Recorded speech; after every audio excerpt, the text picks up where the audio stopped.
येणारी निवडणूक आताच माझ्या आजीच्या वक्त्यांनी सांगितल्याप्रमाणे ही कुठल्या ग्रामपंचायतची निवडणूक नाही, जिल्हा परिषदेची नाही, पंचायत समितीची नाही, आपल्या देशाचं भवितव्य ठरवणारी निवडणूक आहे। आपण सर्वजण शेतकरी आहेत। 10 वर्षापूर्वी ज्यावेळेस आपल्याला मोदी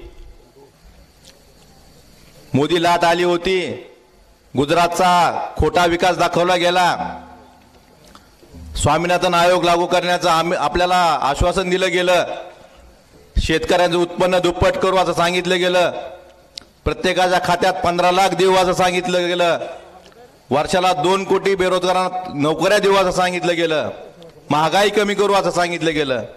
असं सगळ्या खोट्या गोष्टी सांगून आपल्याला ह्या देशाची सत्ता या भारतीय जनता पार्टीने हस्तगत केली 10 वर्षापूर्वी।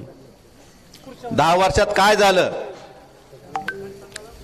10 वर्षापूर्वी आपण सगळेजण शेतकरी आहेत, आपल्या पुरतच बोलू फक्त।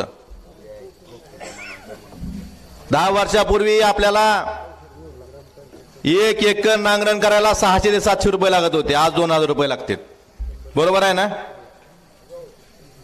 10 वर्षापूर्वी 1 कट्टा सोयाबीनचा भरडायला मशीनवाला 50 रुपये घेत असेल का? किती जास्त घेतो तुमच्या गावात? आज 150 ते 200 रुपये घेते, 250। जरा तुमची महागाई जास्त दिसते। अशी कुठली गोष्ट आहे शेतीची त्याला जीएसटी लागू नाही? भाव काय सोयाबीनचा? 10 वर्षापूर्वी 4,500, आज पण 4,500। खर्च डीएपीचं 600 रुपयाचं बोतो 1400 वर गेलंय।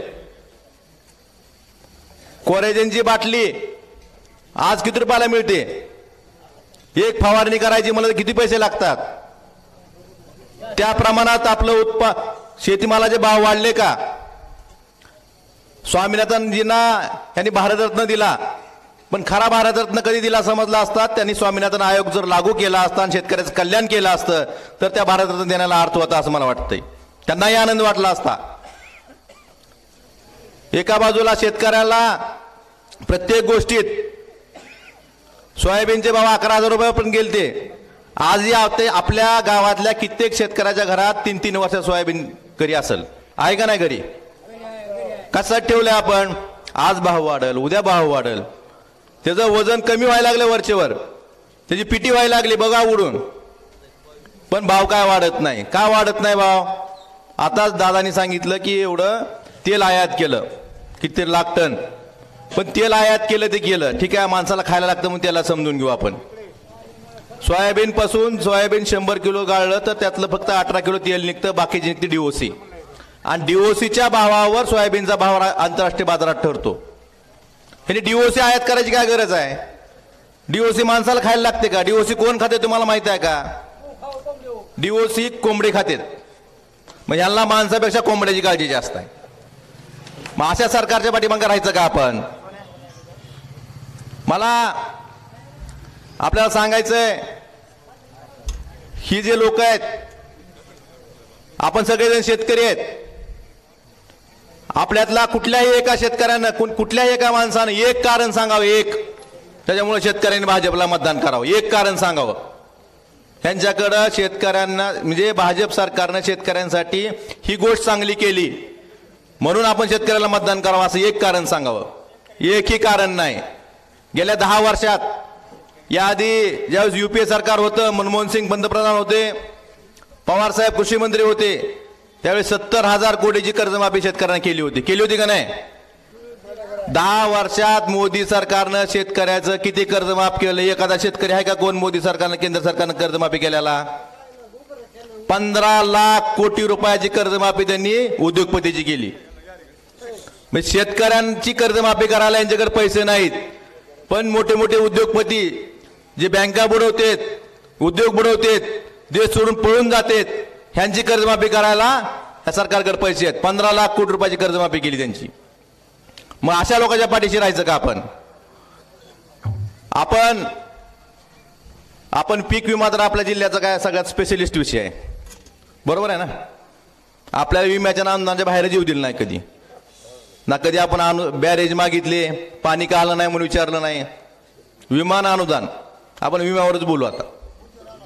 नाही, महत्वाचा सगळ्यात मोठा मुद्दा तीच आहे की आपला 2020चा पीक विमा. पहिली याचिका शिवसेनेच्या वतीनं आपण संभाजीनगर उच्च न्यायालयात दाखल केली. पहिली याचिका. अजून जर कुणाला त्याचे पुरावे पाहिजे असतील, काय पाहिजे असेल, आमची खुली चर्चा खासदार साहेबांनी मागेही आवाहन केलं, अजूनही आव्हान आहे आमचं, आपण खुली चर्चा करू त्या बाबतीत. आणि आम्ही काय म्हणलं, जी कंपनीकडनं पैसे वसूल करून शेतकऱ्यांना द्या. समोरच्या लोकांनी याचिका काय केली की जर कंपनीनं पैसे नाही दिले तर सरकारनं द्यावे. सरकारचे पैसे म्हणजे कुणाचे पैसे? आपलेच पैसे. म्हणजे कंपनीला का सोडायचं? कंपनी जावाई आहे कुणाची? 2020च्या पीक विम्याच्या बाबतीत 18 सुप्रीम कोर्टापर्यंत हा लढा गेला. प्रति हेक्टरी 18,000 रुपये शेतकऱ्याला मदत करा असं सुप्रीम कोर्टाने आदेश दिले. आले का 18,000 रुपये आजपर्यंत? तरी 2024 चालू आहे. फक्त पहिल्यांदा 6,800, नंतर 4,000, असं 10,000 काहीतरी पैसे प्रत्येकाला आले. 2020च्या पीक विम्याच्या बाबतीत ज्यावेळेस पहिल्यांदा याद्या जाहीर झाल्या, 200 कोटी रुपयाची सुप्रीम कोर्टाने भरून घेतले होते. पहिल्यांदा याद्या प्रत्येक ग्रामपंचायत लागल्या. त्यावेळेस खामसवाडीतील किती लोकांची नावं होती? पहिली यादी. ज्यावेळेस आपण आंदोलन केलं शिवसेनेच्या वतीनं, दिवाळीमध्ये उपोषण केलं, त्याच्या आधी प्रत्येक आपल्या तालुक्यातल्या फक्त 7,000 शेतकऱ्याची नावं होती. त्यानंतर आपण त्यांना सांगितलं की आज चालणार नाही, ज्या शेतकऱ्यांनी विमा भरला ह्या सगळ्या शेतकऱ्यांना विमा दिला पाहिजे. ह्यांचा प्लॅन काय होता? NDRF SDRF मध्ये ज्या शेतकऱ्यांना मदत मिळाली त्या शेतकऱ्यांना पैसे द्यायचे आणि 200 कोटीत सगळा विषय मिटवायचा. 550 कोटी द्यायचे नाहीत, हा प्लॅन होता. परंतु आपण हाणून पाडला. त्यामुळं आपल्या तालुक्यातच सांगतो मी, 7,000चे शेतकरी वाढून 79,000 शेतकरी वाढले. 79,000 शेतकऱ्यांची यादी तयार झाली आणि त्यांना ते पैसे मिळाले.